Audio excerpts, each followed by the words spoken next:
여러분 안녕하십니까. 라스 성공전략의 김종석입니다. 지난 주말 미국 증시는 고용지표가 악화됐다는 소식에 좀 불안한 움직임을 보였으나 투자 심리가 오히려 살아나는 움직임이 나왔습니다. 그 이유를 꼼꼼히 살펴보니까 경기 부양책이 나올 수 있다는 그런 기대감 때문인 것으로 현재 풀이가 되고 있습니다.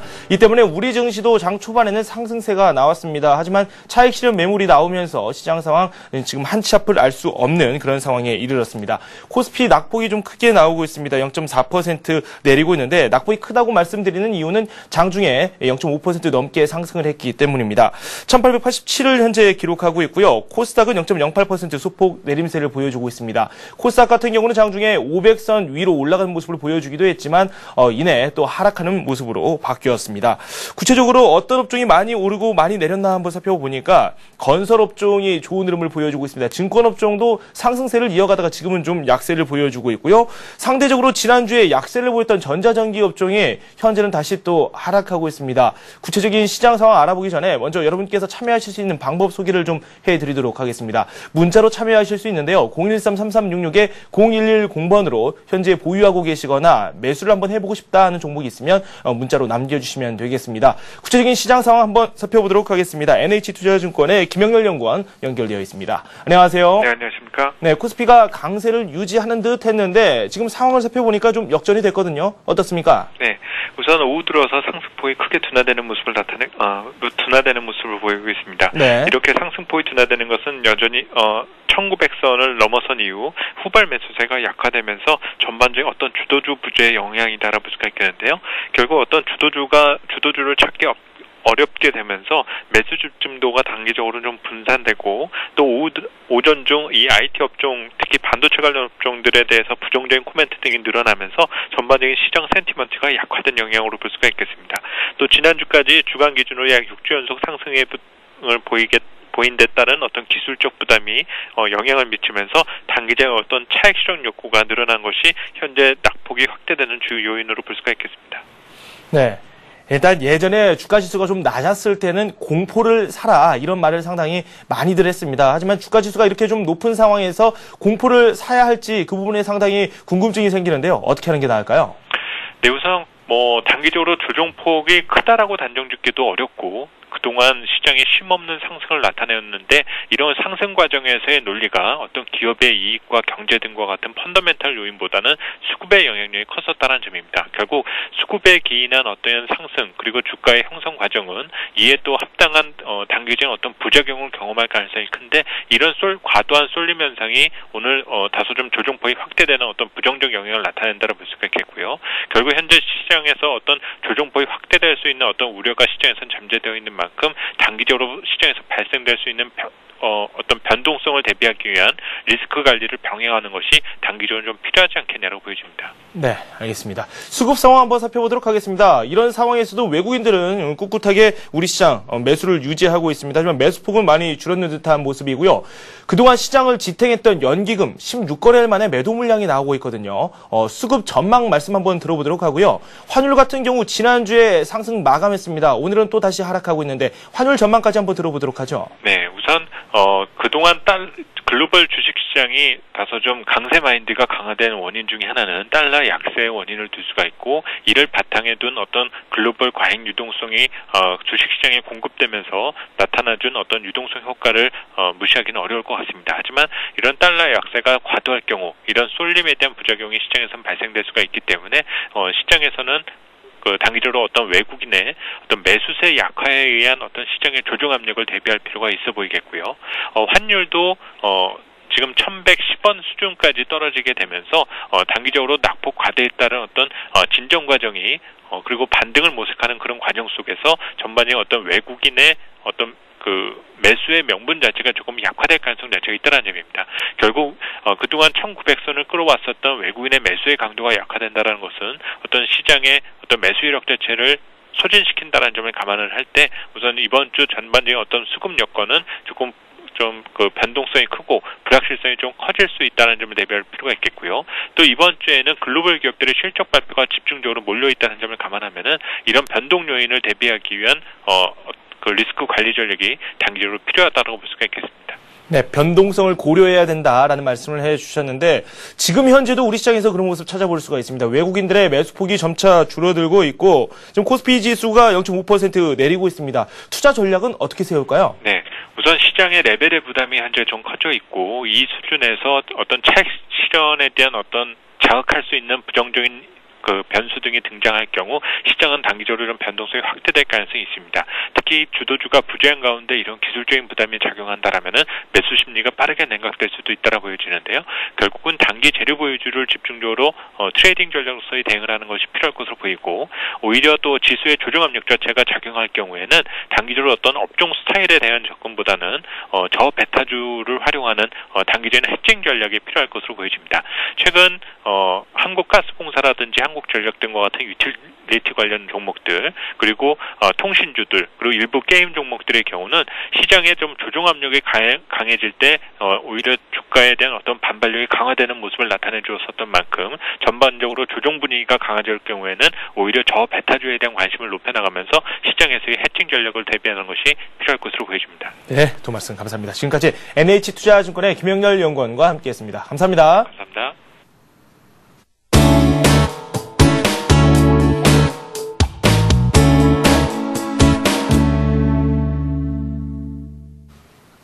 네, 이슈 분석해보도록 하겠습니다. 하이투자증권의 김영진 부장 화상 연결되어 있습니다. 안녕하세요. 안녕하십니까. 네, 오늘 좀 유쾌하게 출발을 하고 싶은데 주가 자체가 좀 부진하게 전개가 되고 있습니다. 낙폭이 심화되고 있거든요. 어떻게 보십니까? 네, 갑자기 낙폭이 좀 심화되고 있다 이렇게 봐야 될 텐데요. 지난 주말에 미국 시장 상승이 좋은 영향이 오전에 잠깐 나타나다가 다시 이렇게 꺾이는 그런 모습 나타나고 있습니다. 미국 시장 내용 자체가 경제 지표 부진했기 때문에 나타나는 또 그 반작용으로 인한 긍정적인 영향이었기 때문에 우리 시장에 좋게 이렇게 작용하기는 힘든 재료였다 이렇게 봐야 되겠고요. 아시아 시장 전체적으로 놓고 봤을 때 그다지 이렇게 좋은 효과를 내는 모습이 없습니다. 오늘 일본 같은 경우는 체육의 날로 휴장이고요. 중국이 강세이기는 한데 그동안에 좀 오랫동안 쉬어왔기 때문에 그동안에 못 오른 게 또 오른다 이렇게 해석이 되는 그런 모습입니다. 그렇기 때문에 그 영향이 중국 영향도 좀 크지 않은 모습이고요. 우리 시장 내부적으로도 목요일에 금통위하고 또 옵션 만기의 영향권으로 진입한 것도 시장에서는 불확실성의 이슈로 작용하고 있다 이렇게 봐야 되겠습니다. 네, 일단 목요일 쪽으로 저희가 관심을 좀 많이 갖게 되는데 이번 금통위 회의 쪽에서는 또 어떤 이야기가 나올지 상당히 궁금하거든요. 문제는 금리 인상이 되겠죠? 네, 그렇죠. 금통위에서 금리 결정 나오는 거나 옵션 만기일의 영향, 실질적으로 시장에 미치는 부정적인 요인보다는 심리적인 부담감으로 봐야 될 텐데요. 지난 9월보다는 약간 더 부담이 된다 이렇게 봐야 되겠습니다. 왜냐하면 금리 결정이 불확실성 그 자체가 지난달보다 좀 더 커지고 있다 이 점을 봐야 될 텐데요.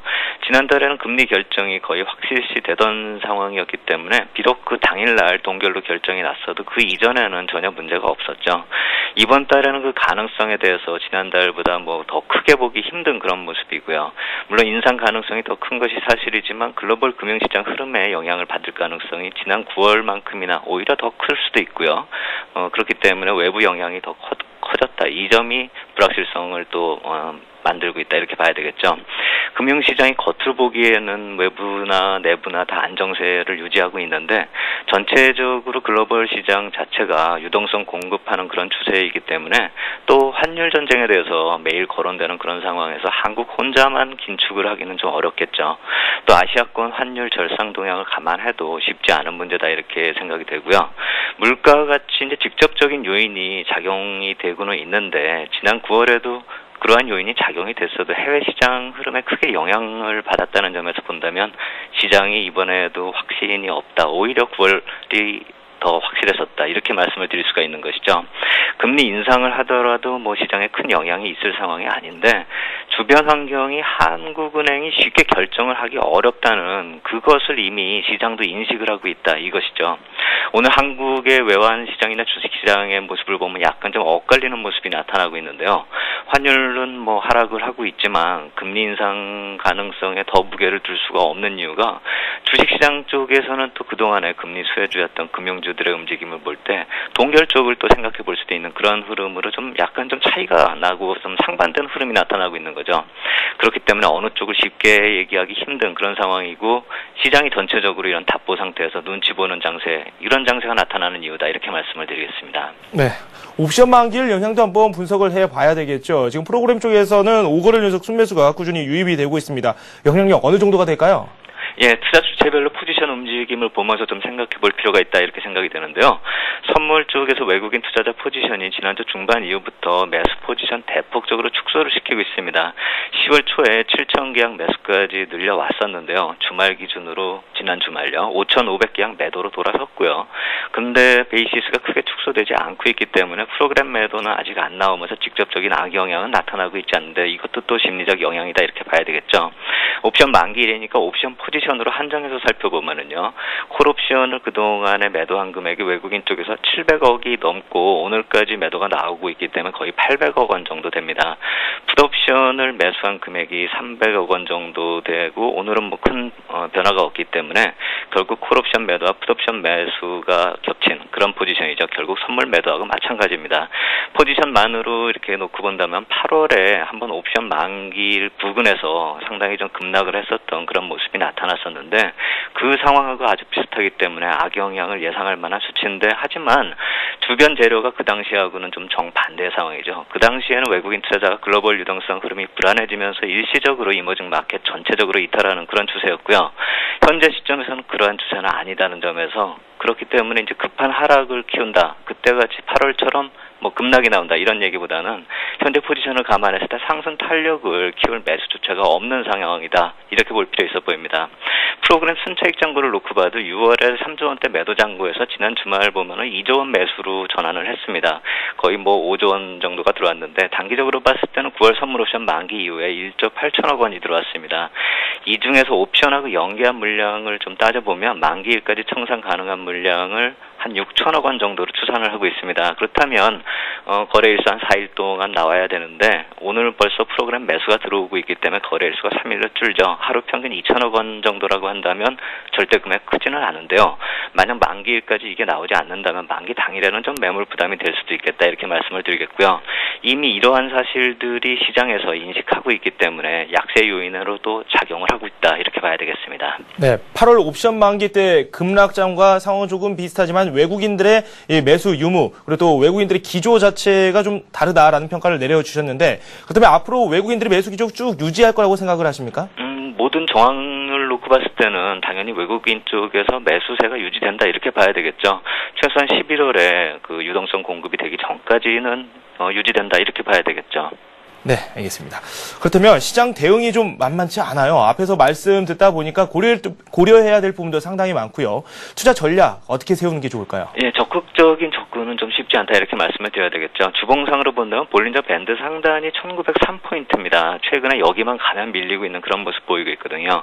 그렇기 때문에 상방이 좀 막혀 있다 이렇게 봐야 되겠습니다. 대형주 움직임은 그렇기 때문에 제한될 것이고요.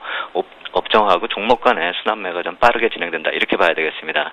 중장기 투자자의 경우라고 한다면 장중에 나타나는 그런 조정 시에 좀 매수로 한정할 필요 있어 보이고요. 단기 매매하는 경우라 할지라도 목표 수익률 크게 잡기 힘들어 보입니다. 오르는 종목보다는 조정 보이는 종목에 대해서 다음 순환매 차례를 기다리는 욕심보다는 약간 좀 기다리는 여유가 필요한 장세다 이렇게 말씀을 드리겠습니다. 네, 알겠습니다. 이렇게 해서 하이투자증권의 김영진 부장과 지금까지 함께했습니다. 감사합니다. 감사합니다.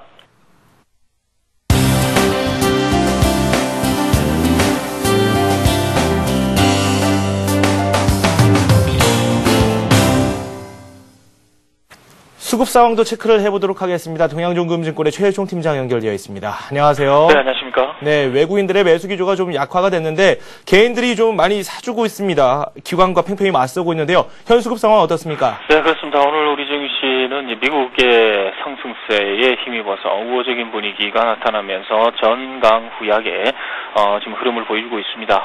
오전까지만 하더라도 외국인들의 순매수세가 계속해서 유입이 되는 그러한 흐름이었습니다만은 오후 들어서 1시 반 이후로 해서 기관들 특히 투신 쪽에서의 물량이 급속도로 지금 출회가 되고 있습니다. 저번 주부터 해서 지금 투신권의 흐름 자체가 1시를 기점으로 해서 적극적인 매도 쪽으로 이렇게 돌변을 하고 있는데요. 흐름상으로 봤을 때 투신 쪽의 매도가 이러한 분위기가 펀드의 그 매도는 아닐 것으로 이렇게 보고 있습니다. 이 다른 쪽에 문제가 있는 것 같은데요. 어쨌거나 개인들의 순매수 확대는 이러한 투신 쪽에서의 이 급작스러운 순매도, 적극적인 순매도가 체결되는 쪽으로 이렇게 이해를 하시면 될 것 같습니다. 여전히 외국인들은 순매수 기조를 보이고 있습니다만은 이러한 기조 자체는 하나의 관망세다 이렇게 보시면 될 것 같고요. 외국인들 거래소 쪽에서 흐름 보시게 되면은 외국인들 300억 가량의 순매수 흐름 보여주고 있고요. 개인 쪽에서 1,220억의 순매수, 그리고 기관 쪽에서 1,600억의 순매도 흐름 보여주고 있습니다. 코스닥 시장은 외국인들이 90억 가량의 순매수 흐름 보여주고 있고요. 개인 쪽에서 60억, 기관 쪽에서는 120억의 순매도 흐름 보여주고 있습니다. 네, 최근 들어서 외국인들이 전자전기 업종에 대해서 좀 좋지 않은 모습을 보여주고 있어요. 그만큼 매물을 많이 내놓고 있는데 오늘은 어떻습니까? 네, 오늘도 대체적인 분위기는 비슷한 흐름이지만은 이제 대체적으로 업종 내에서 좀 갈림길 이런 부분이 좀 나오는 것 같습니다. 그래서 오늘 외국인들 순매수하는 종목들을 보게 되면은 전기전자 쪽 같은 경우는 이제 삼성전자를 집중적으로 좀 매수를 하는 쪽인데요. 저번 주 목요일인가요? 그쪽에 이제 그 삼성전자의 실적 가이던스가 나오고요. 그리고 이제 20일 이후로 해가지고 이제 실질적인 실적이 발표될 예정으로 있는데, 대체적으로 좀 긍정적인 시각이 좀 삼성전자는 좀 보여주고 있다 이렇게 보시면 될 것 같습니다. 그래서 외국인들이 삼성전자를 1순위로 좀 순매수하고 있는 기조고요. 현대중공업과 신한지주, 효성 그리고 대림산업 등으로도 순매수가 유입이 되고 있는 상황이다 이렇게 보시면 될 것 같습니다. 반대로 순매도하는 종목들 살펴보게 되면은 전기전자와 자동차주들이 지금 매도의 지금 핵심적인 타겟이 되고 있다 이렇게 보시면 될 것 같은데요. 대체적인 분위기 자체는 이제 자동차 쪽 이익 실현 분위기가 지속이 되고 있다 이렇게 보시면 될 것 같습니다. 그래서 그러한 분위기를 살펴보게 되면은 현대차라든가 현대모비스 그리고 기아차와 대한항공 등 그리고 LG 디스플레이 등으로 순매수 매도가 확대되는 그러한 모습을 보여주고 있고요. 아울러 기관들 쪽의 흐름 보게 되면은요. 기관들 쪽에 순매수하는 종목들 살펴보게 되면은 삼성물산이라든가 만도, 두산중공업과 현대제철 그리고 KB금융 등으로 순매수세가 좀 유입이 되고 있습니다. 물론 순매도하는 종목들 살펴보게 되면요, 대한항공과 기업은행 그리고 LG화학과 LG 디스플레이 그리고 신한지주 등으로 순매도세가 지금 확대되는 그러한 모습을 보여주고 있습니다. 물론 동시매매 외국인들과 기관들 쪽에서의 그 동시 순매수 종목을 살펴보게 되면 삼성물산, 효성 그리고 두산중공업과 대림산업, 삼성중공업 등으로 대체적으로 순매수가 동시적으로 들어오고 있다 이렇게 보시면 될 것 같습니다. 네. 오늘 삼성전자 쪽으로 외국인들의 매매가 활발히 벌어지고 있습니다. 외국인들이 사고 외국인들이 파는 그런 모습인데 일단은 매수 우위인 것 같다라는 말씀을 해주셨습니다. 주가 자체는 0.5% 소폭 하락을 하고 있습니다. 이번에는 포트폴리오를 한번 살펴봐야 되겠죠. 오늘 자동차 업종이 상당히 괜찮은 흐름을 보여주고 있는데 저희가 살펴보고 있는 포트폴리오에 기아차가 포함되어 있거든요. 흐름 괜찮죠?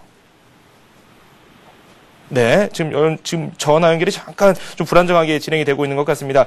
전화 연결 상태가 좀 좋지 않기 때문에 질문을 다시 한번 드려보도록 하겠습니다. 자동차 업종, 저희 포트폴리오에 한 종목이 편입이 되어 있습니다. 기아차 오늘 2% 넘게 상승이 되고 있는데 이 부분 한번 집중해서 살펴보도록 하겠습니다. 포트폴리오 어떤 점들 한번 저희가 잘 살펴보면 좋을까요? 네, 전화 연결 상태가 좀 고르지 않은 것 같습니다. 지수 잠시 한번 살펴보고요. 전화 연결 계속해서 진행하도록 하겠습니다. 코스피와 코스닥 모두 하락을 하고 있는데 낙폭을 조금 키웠습니다. 코스피가 0.5% 내리면서 1885선을 걷고 있습니다. 지수대가 점차 하락을 하고 있기 때문에 저희가 또 포트폴리오에도 어느 정도 변화가 있는지도 한번 살펴보도록 하겠습니다. 네, 포트폴리오 한번 살펴보도록 하죠. 네네, 그렇습니다. 포트폴리오 변화는 한 두 종목 정도를 제외시키는 쪽으로 이렇게 말씀을 드려보도록 하겠습니다. 기존의 흐름, 대한항공을 가지고 있었던 부분인데요. 대한항공을, 손절 처리를 하도록 하겠습니다. 상당히 조금 깊어지는, 그러한 이제 그 하락률인데요. 이러한 측면에서는 대한항공 다소 이 가격 조정이 좀 깊어질 가능성이 있겠다라는 판단으로, 대한항공을 이제 손절 처리로 일단은 제외를 시켜보도록 하겠고요. 나머지 기아차라든가 KP케미칼, 한진해운, STX 엔진과 S1 등은 계속해서 유지토록 하겠습니다. 그리고 신규 편입, 저번 주 목요일이죠. 목요일날 한진중공업을 말씀을 드렸었습니다. 한진중공업이 매수가 가격이 좀 왔죠. 그래서 매수가 가격 부분에 이제 어느 정도 도달했기 때문에 한진중공업을 신규로 편입을 시켜보도록 하겠고요. 그리고 나머지 이제 오늘 말씀을 드려야 될 종목은 이제 한국전력인데요. 일단은 한국전력 부분은 이렇게 생각하시면 될 것 같습니다. 오늘 기관의 순매수가 좀 유입이 되고 있습니다만은 당사의 핵심 모멘텀 자체는 한 3가지에서 4가지 정도로 이제 살펴볼 수 있을 것 같은데요. 먼저 이제 실적 개선 가능성, 그리고 이제 자산 재평가, 그리고 이제 수급적인 측면에서의 3가지 모멘텀을 갖다가 집중적으로 말씀을 드려볼 수 있을 것 같고, 그 외에 이제 환율이 하락을 하고 있습니다. 오늘 대체적으로 수출주들 환율 하락에 조금 자유롭지 못하는 그런 분위기를 나타내고 있는데요. 이런 부분이 이제 4분기 실적이 둔화될 것이다라는 측면과 같이 일맥을 상통한다 이렇게 보시면 될 것 같습니다. 그래서 향후 분위기는 이제 이러한 그 환율 하락에 대한 수혜주 성격의 이제 종목들이 좀 강세가 될 가능성이 있겠다는 판단입니다. 그래서 한국전력 같은 경우는 이제 대표적인 그러한 부분이 되지 않을까 이렇게 볼 수도 있는 거고요. 일단은 이렇게 보겠습니다. 실적 부분에 있어서는 이제 그 전기요금 3.5% 올해 인상을 했습니다. 그리고 그런 부분에 있어서 흑자 전환 가능성이 이제 대두가 되고 있는 상황이고요. 그리고 내년 상반기에 추가적인 요금 인상 가능성이 이제 그 대두가 되고 있습니다. 그래서 이런 부분이 이제 그 실질적인 실적의 안정성을 좀 확보하고 있다 이렇게 보시면 될 것 같고요. 그리고 내년 7월 달에 이제 전기요금 요금을 인상을 하죠. 그래서 그러한 부분을 생각해 봤을 때 정부의 규제 완화가 현재의 주가 모멘텀을 어느 정도 확대시킨다 이렇게 보시면 될 것 같습니다. 그래서 현재 지수 대비로 해서는 이제 조금 부정적인 이제 주가 흐름을 보여주다가 최근에 저번 주 초부터 해서 좀 강한 긍정적인 흐름이 이제 나타나고 있는데요. 이러한 부분에 있어서 터닝 포인트가 지금 나오고 있지 않느냐 이렇게 보시면 될 것 같습니다. 그리고 자산 재평가 관련해서 IFRS가 이제 도입이 될 예정입니다. 그래서 이러한 부분이 반영이 될 경우에는 이제 자산주로서의 값어치가 부각이 될 전망이고요. 수급적인 측면에서 봤을 때 이제 10월 1일부터 해서 급등하는 시점이 나왔죠. 거기서 이제 외국인 5일 연속 강한 순매수 흐름을 보여주고 있는데 그때에 이제 29,000원 중반대에서의 그 강한 흐름 이러한 부분은 우리가 생각해 볼 필요가 있는 그러한 이제 그 흐름이다 이렇게 보시면 될 것 같습니다. 차트를 보시면서 목표가 매수가 그리고 손절가를 말씀을 드려보도록 하겠는데요. 일단은 이렇게 보겠습니다. 아까 앞서 말씀을 드렸다시피 10월 1일부터 외국인들이 급진적으로 순매수에 동참을 하면서 3일 연속 급등의 모습을 이렇게 보여줬다는 거죠. 그 이후에 나타나는 3일 연속의 이 조정세 이러한 분위기는 하나의 조정, 단순한 N자형 조정이다 이렇게 보시면 될 것 같은데 건전한 조정세가 나타나고 있다 이렇게 보시면 될 것 같습니다. 그래서 매수가는 31,500원에서 31,500원 정도까지의 오픈할 매수를 한번 권해드려 보도록 하겠습니다. 이는 60일 이평선에서의 어느 정도 지지 가능성이 충분히 있기 때문에 그런 부분에서는 어느 정도 저점 매수가 가능하지 않을까 이렇게 판단을 해볼 수 있는 부분이고요. 목표 주가는 일단 단기적으로 보겠습니다. 일단 이 45,000원 정도를 지금 예상을 하고 있는데 제가 말씀드린 이 단기적이라는 것은 이제 올 12월 달까지의 어느 정도 달성 가능한 흐름이 되지 않을까 이렇게 볼 수가 있을 것 같습니다. 만약에 그것보다 더 단기적으로 봤을 때는 이제 35,000원 정도 수준이 되지 않을까 이렇게 판단이 될 수 있는 부분이고요. 손절 라인 부분은 일단 이런 모든 부분이 이제 하락하는 그런 부분이 되겠습니다. 그래서 전저점이라고 할 수 있는 부분까지 하향 이탈하는 부분이 25,000원, 29,500원 정도 수준이 되기 때문에 그 정도 수준에서는 현금화 전략을 좀 가져가는 게 좋지 않을까 이렇게 판단을 해볼 수 있을 것 같습니다. 네, 알겠습니다. 지금까지 동양종금증권의 최일종 팀장과 함께했습니다. 도움 말씀 고맙습니다. 네, 감사합니다.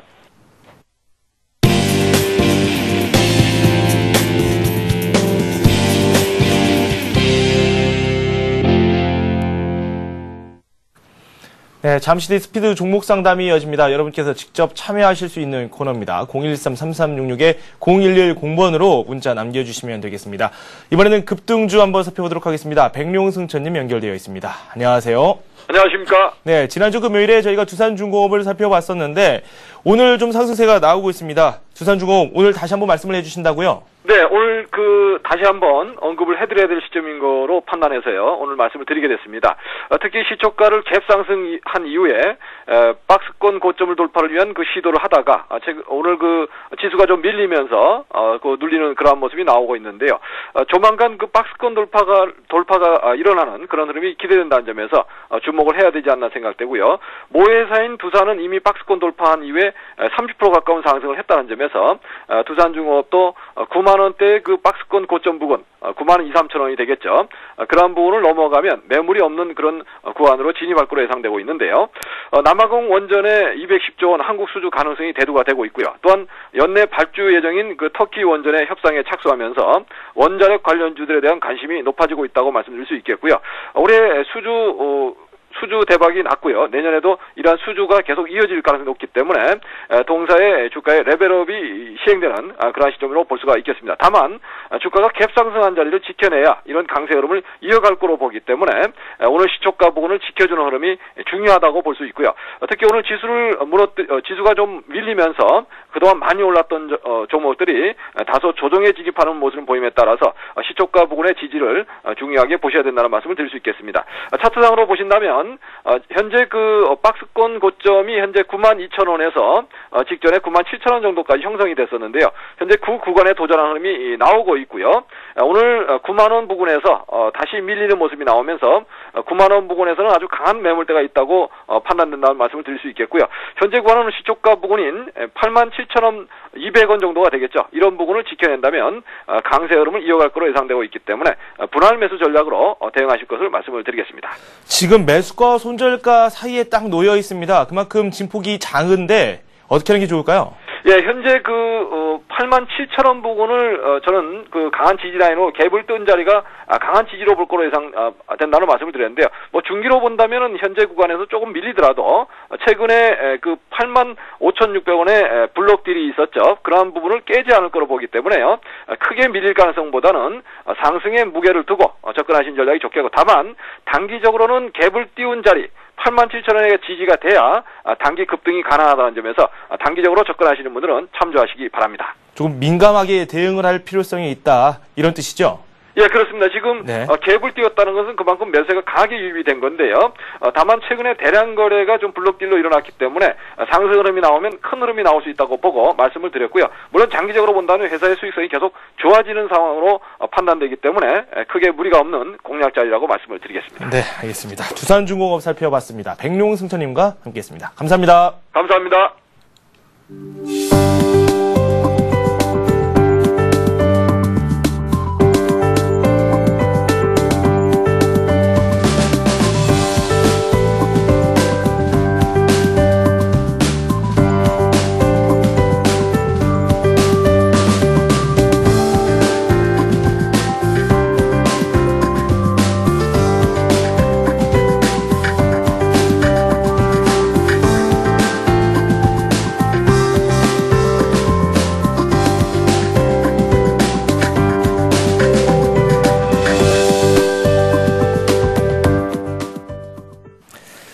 네, 스피드 종목 상담 시작하도록 하겠습니다. 013-3366-0110번으로 현재 종목을 접수받고 있습니다. 많은 참여 바랍니다.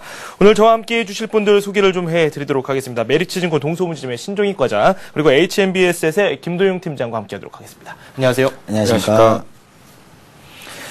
네, 먼저 시황부터 살펴봐야 될 것 같습니다. 1900선 지지를 하고 있었는데 지금 또 아래로 내려왔습니다. 그동안 좀 많이 올랐었던 조선업종도 약세로 전환이 됐고요. 시장 상황 자체가 좀 그동안 많이 올랐던 업종 쪽으로 매도 물량이 나오고 있고요. 이때 한번 참여해보려는 그런 투자자 욕구도 커지고 있는데 어떻게 하는 게 좋을까요? 어제 시장 전략 자체는 지속적인 어떤 유동성 확대에 대한 부분으로 인해서 네. 지속적인 우상향 쪽의 트렌드를 보시면 될 것 같고요. 단기 과열에 대한 부분에 소폭 조정이 나오고 있는데 이 부분에서 좀 섹터 부분을 좀 잘 보실 필요가 있습니다. 업종에 대한 어제 미국 시장의 고용 지표에 대한 부분은 상당히 국내 시장에서는 규칙에 금요일 날 발표된 부분에 대해서 상당히 관심을 많이 갖고 있었는데요. 고용지표에 대한 부분이 굉장히 안 좋게 나오면서 실질적으로 오늘 IT 업종의 하락을 좀 고용지표가 이끌고 있지 않나 싶습니다. 왜냐하면 전체적인 부분에 경기선행지수에 대한 초점이 가장 민감한 업종이 IT 업종인데 거기에 반면 고용지표가 실질적으로 돌 것이라고 해서 소비에 대한 진작에 대한 부분이 조금 엮어가면서 실질적으로 경기선행지수보다 고용지표가 좀 더 빨리 나오면서 그 고용지표가 개선이 되면 IT 업종의 좀 개선 속도가 좀 나타날 수 있었는데 네. 그 부분이 워낙 안 좋게 나오면서 경기에 대한 우려감이 아직까지도 어떤 그 소비에 대한 우려감들이 아직까지 좀 존재하고 있다라고 보시면 될 것 같고요. IT 네. 섹터에 대한 부분. 오늘 조선 섹터의 부분은 좀 하락폭에 대한 부분, 그냥 과도하게 좀 오른 거에 대한 지수 조정에 좀 빌미지 않겠나 싶습니다. 그렇기 때문에 네. 단기 차익 실현에 대한 부분인 것 같고요. 큰 흐름 안에서는 아직까지도 유동성이 팽창하고 있는 가운데 네. 아직 IT 섹터에 대한 소비에 대한 부분들이 확실하게 굳혀져 있지 않다면 조금 IT 전략은 조금 더 매수 시기를 좀 늦추시는 전략이 나을 것 같고 지금 상승하고 있는 자본재라든가 네. 올라가고 있는 업종에 기술적 조정이 지수 조정과 기술적 조정이 나왔을 때 좀 매수세를 동참하시는 게 좀 더 효과적인 전략이라고 보여집니다. 일단은 IT 쪽은 조금 더 기다려보자. 라는 네, 말씀을 해주셨습니다. 김도영 팀장은 또 어떻게 생각하고 계시는지 말씀 한번 들어보도록 하겠습니다. 네, 오늘 오전장 12시 기준으로만 본다면 수급에서 이제 금요일 날 이후에 좀 변화가 좀 나타났죠. 네. 공격적으로 매수했던 외국인들의 매수세가 조금 둔화되고 있다는 측면이 좀 있고요. 우리나라의 이번 주에 조금 중요 포인트가 있죠. 금통의 금리 결정 부분과 그리고 이제 옵션 만기일이 좀 있습니다. 그 부분에 지금까지 끌어왔던 외국인들의 자금력으로 어느 정도 이벤트를 만들 것인가라는 포인트에 좀 잡으셔야 되는데요. 그것이 이제 오후장에 지금 들어와 마감 전략으로 들어오면서 조금 변화가 여전히 금요일과 마찬가지로 들어오고 있습니다. 외국인들의 코스피 시장에서의 현물 매수세가 둔화되고 있다는 측면을 좀 보셔야 될 것 같고요. 그리고 그에 따른 지난주 목요일과 금요일 기준에서 선물 시장에서 7천억 규모의 매도가 나오고 있었다는 네. 측면, 시황 부분에 좀 지켜보셔야 될 것 같고요. 그렇다면 오래간만에 코스닥 시장이 지금 3개월 만에 500고지를 올라섰다가 다시 재차 밀리는 측면에서 어떻게 바라야 될 것이나 라는 측면입니다. 그 부분 같은 경우에는 지금 현재 외국인들이 선도 주체로 조금 야금야금 들어오고 있다는 측면을 보셔야 네. 될 것 같습니다. 그렇기 때문에 코스피 시장의 단기 급등에 따른 불편감이 있을 수 있고요. 수급 변화가 이루어지고 있는지 포인트를 좀 만기일까지 좀 보셔야 될 것 같고요. 이건 단순하게 그동안의 상승분을 다 반납하는 대세 하락으로 간다던가 이런 부분은 절대 아니고요. 네. 눌림 구간이라고 보시면 될 것 같습니다. 네. 쉽게 좀 풀이를 하자면 외국인들의 매수가 유지가 되는지 그 여부를 한번 잘 체크를 해보고 접근하는 게 좋겠다는 생각이 드는데 그렇다면 두 분께 다시 한번 여쭤보도록 하겠습니다. 신종익 과장님께 먼저 여쭤보는데 지금 당장 참여 어떻게 보십니까? 시장에 대한 참여의 섹터의 부분이 네. 문제일 수 있고요. 지금 현재의 부분을 봤을 때는 시장의 유동성이 풍부하기 때문에 오늘 하락 이후에 네. 종목들로 내일 부분에 하방 경직이 생기는 종목군들이 생깁니다. 네. 그렇다면 내일부터 진입하는 종목군들에 대한 부분들은 오늘 하락할 때 같이 쫓아서 저가 매수보다는 내일 서지는 종목군들, 네. 오늘 같이 동반해서 고점에서 같이 빠지더라도 내일 세우는 종목군들이 다시 한번 터닝 속도는 빠를 것 같습니다. 그렇기 때문에 네. 내일부터는 다시 한번 저가 분할 매수 전략을 쓰셔도 좀 효과적으로 보입니다. 네. 조금 전에 말씀하셨던 대로 오늘 일단 참아보고 내일 한번 노려보자라는 말씀을 해주셨는데 동의하십니까? 네, 그 부분에 대해서 저 역시도 좀 동의하는 측면은 좀 있고요. 이왕이면 조금 더 어려움을 겪는 리스크를 감안하는 것보다는 확실하게 들어가서 조금 더 높은 가격에 매수를 하더라도 네. 그 섹터별로에 나눠서 가져가면 될 것 같고요. 기존에 단기 낙폭이 좀 과했던 종목들에 따라서 하방 경직 확인하고 들어가는 매수 포인트 적절해 보입니다. 그리고 대형주 쪽보다는 네. 코스닥 쪽에서 이제 실적 가시화가 나오고 있는 측면, 네. 그리고 수급이 기관이 주도로 하고 있는 선도 측면의 종목들에 대해서 개별적으로 매수 진입 가능하도록 보입니다. 코스닥 쪽을 계속해서 강조를 해주시네요. 네, 오늘 같은 경우 좀 그렇게 보고 있습니다. 네, 알겠습니다. 종목들이 상당히 많이 올라오고 있죠. 저희가 빠르게 진행을 하도록 하겠습니다. 이렇게 조정을 받고 있는 최근에 잘 나가는 종목 중에서 조정을 받고 있는 업종, 대표적으로 화학주를 또 들 수가 있습니다. 첫 번째 종목으로는 호남석유가 올라와 있는데요.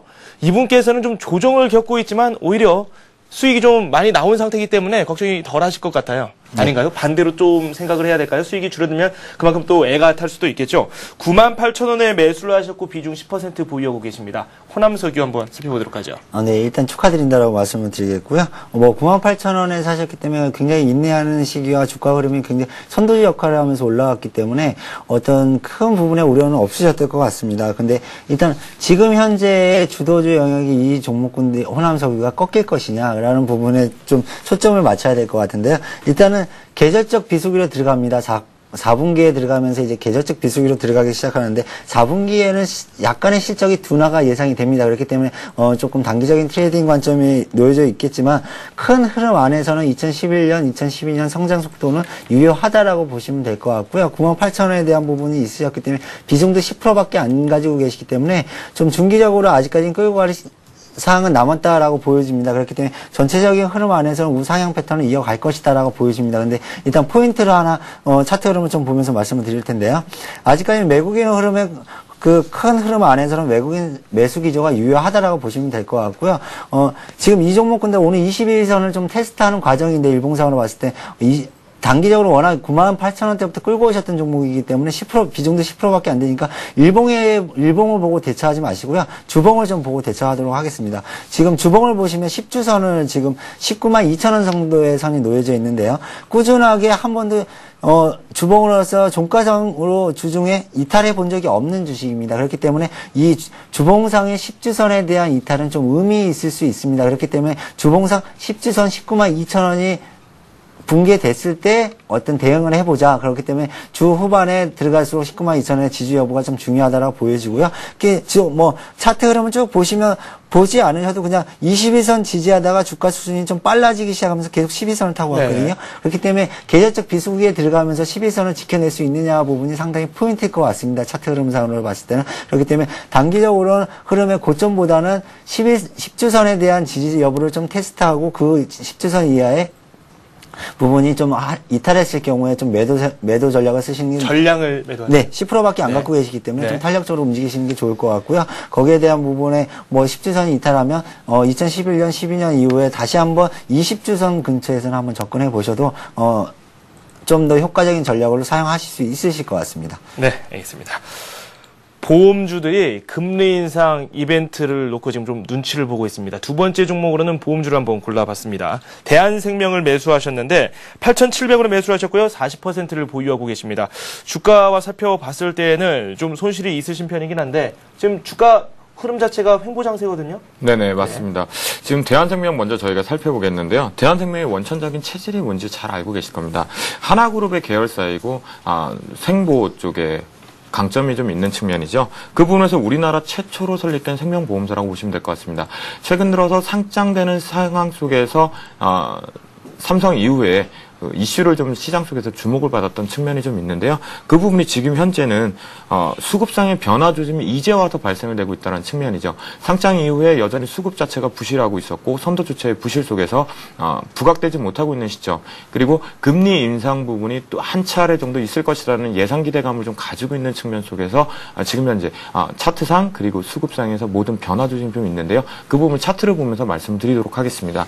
차트에서 일봉 차트를 좀 보시겠는데요. 일봉 차트에서 보시면 저점을 조금 만들어가고는 있었지만 그전 대비해서 저점은 올라오고 있는 측면이라고 보셔야 될 것 같습니다. 올라오고 있는 측면에 21선은 지금 현재 돌파를 하느냐 못하느냐 일봉상에 좀 보여주고 있습니다. 그 부분에서 주봉상에서 봤을 땐 지금 현재 20선이 심리선이 무너지고 있어서 밑에서 놀고 있다는 측면을 주가 부분이 조금 부정적일 수는 있지만 여전히 월봉상에서도 올라타려고 하는 이제 5일선이 꺾여서 다시 재차 상승 국면을 좀 가지고 있고요.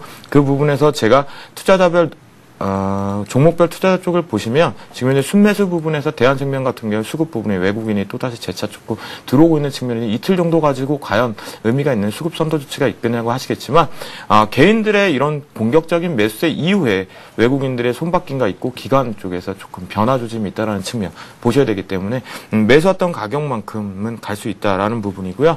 다시 차트상에서 보시는 바와 같이 일봉상에서 7,850원의 1차 지지 부분 여부가 조금 중요할 것 같습니다. 그렇다고 한다면 비중 부분이 조금 높으시지만 매수가 이상까지는 좀 가져가지 않을까라고 보여집니다. 네, 지지선을 7,850원으로 말씀을 해주셨는데 네네. 이탈 시에는 어떻게 할까요?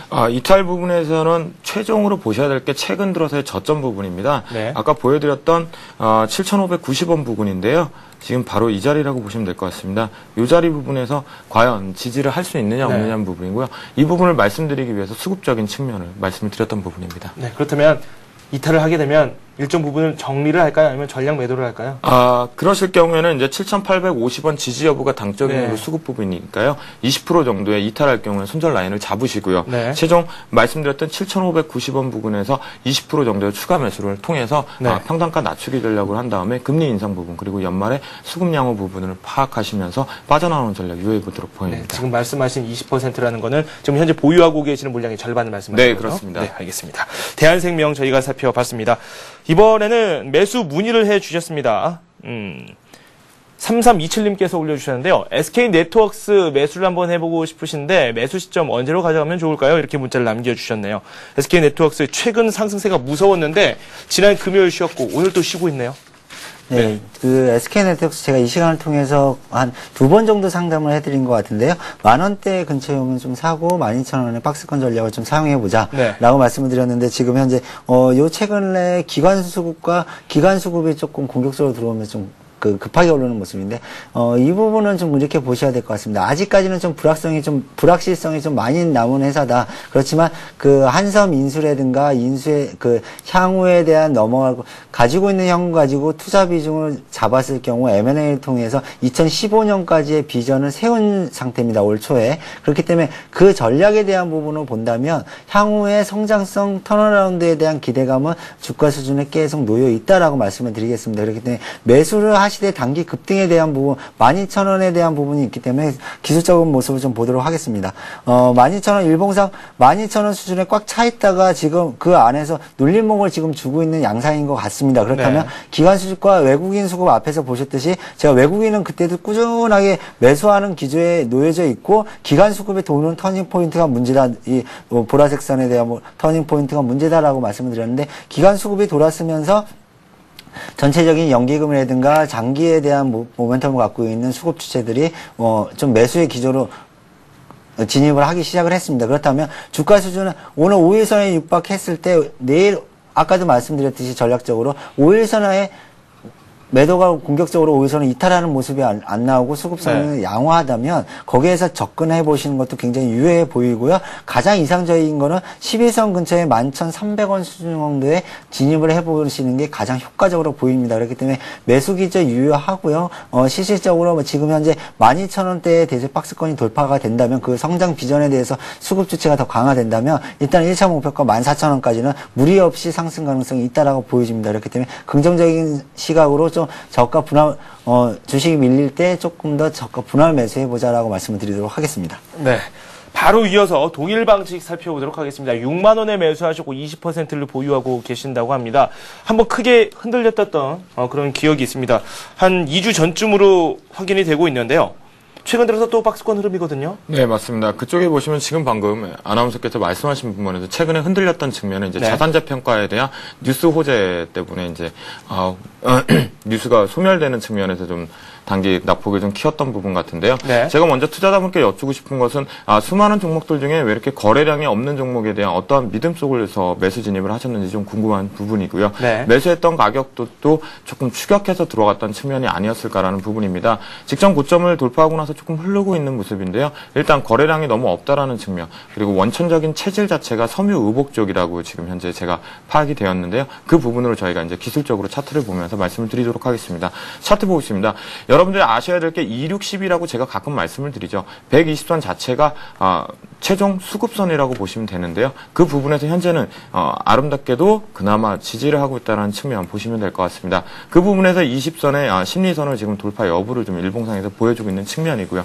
그 부분에서 주봉으로 보시면 현재 20주선을 걸치고 있는 측면을 좀 보실 것 같습니다. 만약에 이 60선 부근까지 기다릴 수 있느냐라는 측면을 조금 포인트로 보셔야 될 것 같지만 일봉상에서 본다면 지금 현재 거래량이 조금 더 수반되고 올라갈 수 있다라면 최근 들어서 대략 매수하신 가격보다는 아주 적은 부분의 한 1, 2% 수익 정도 부분까지는 올라가는 여력이 거래량 부분 대비해서 올라가지 않을까라는 측면으로 의견을 제시해 드리도록 하겠습니다. 네, 알겠습니다. 현대, 그 전에 하이닉스 먼저 살펴보도록 하죠. 하이닉스 23,800원 매수하셨고 30% 보유하고 계신다고 합니다. 하이닉스 왜 이렇게 하락할까요? 이렇게 문자를 주셨는데 외국계 증권사에서 좀 좋지 않은 리포트를 내놨습니다. 이에 대한 영향 때문이죠? 네, 오늘 그 외국계 증권사에서 좀 부정적인 의견을 내놨는데 목표가 하향에 대한 부분을 내놨는데 19,000원 정도 수준 정도에 나온 것 같고요. 네. 하이닉스 이렇게 말씀드리도록 하겠습니다. 제가 아직까지 하이닉스는 좀 빠르다라고 IT 업종 전반적으로 좀 빠르다라고 했는데 요 최근에 수급 개선 속도가 좀 빨랐었습니다. 결국은 이 하이닉스 같은 경우는 IT 업종보다는 엘피다라는 반도체 회사의 그 매출 우려에 대한 부분 때문에 조금 수급적으로 좀 강화되는 모습이 있었는데요. 가장 핵심 포인트는 하이닉스에 대한 부분이 앞으로 지금 현재 밸류에이션에 대비해서 매력도는 있다라는 현 주가 수준은 매력도가 있다라고 보여집니다. 외국계 증권사의 리포터보다는. 그리고 지금 과거에 치킨 게임이다라는 걸 좀 기억하실지 모르겠는데 지금 현재 반도체 업종에 대한 치킨 게임의 승자들에 대한 우리 삼성전자나 그 하이닉스가 거기에 대한 충분하게 혜택을 받고 있는 양상이고요.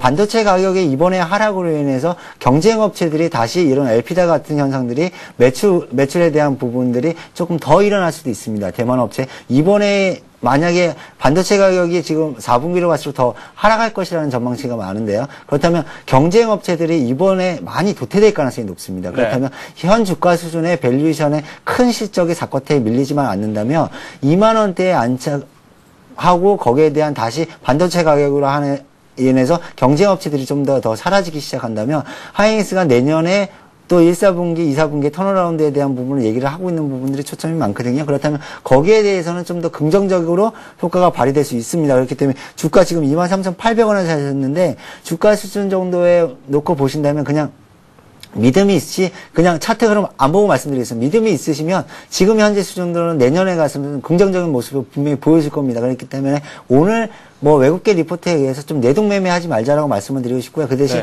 아까도 말씀드렸듯이 시간의 인내는 좀 필요하실 것 같습니다. 그리고 10월 중국 경기선행지수가 도는 여파에 따라서 IT 업종의 섹터의 변화가 크게 일어날 가능성이 있기 때문에 거기에 대한 부분을 좀 초점을 맞추시고 보시는 게 나을 것 같습니다. 그렇기 때문에 2만 원대의 지지가 크게 이탈하지 않으시면 내년까지 보유 관점으로 좀 긴 모멘텀으로 보시는 게 좀 더 효과적인 전략인 것 같습니다. 네, 이번에는 건설업종 한 종목 더 살펴보도록 하겠습니다.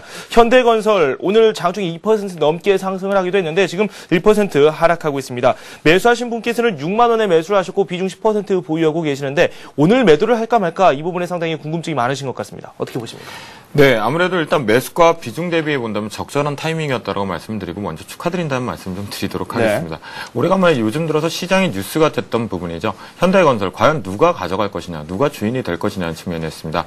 가장 큰 집안 밥그릇 싸움이라고 표현할 정도로 현대자동차 그룹에서의 인수가 결정이 될 것이냐, 아니면 현대그룹 자체의 현대상선을 비롯한 현정훈 회장 쪽에서의 인수 마무리가 될 것이냐라는 측면이었죠. 그런 부분에서 여러 가지 이슈가 되고 있는 측면에서 매각이 본격화되고 있는 시점이라고 보시면 됩니다. 네. 비중 부분 적절하셨다고 보이고요. 현재 매수가 대비해서 대략적으로 20% 이상의 수익 구간으로 보여지는데요. 오늘 그러면 과연 시장이 조금 조정을 보이는 것처럼 보일 때 불안한 심리 속에서 이제 종목 상담을 좀 하신 것 같은데요. 네. 일봉상으로 차트를 보면서 말씀을 좀 드리도록 하겠습니다. 지금 보시는 바와 같이 이 부분이 5일선입니다. 대략적으로 7만 3천원 부근 정도로 보여지는데요. 이 부분을 이탈하지 않는다면 그대로 오버나잇으로 홀딩에 전략적으로 괜찮다고 보여집니다.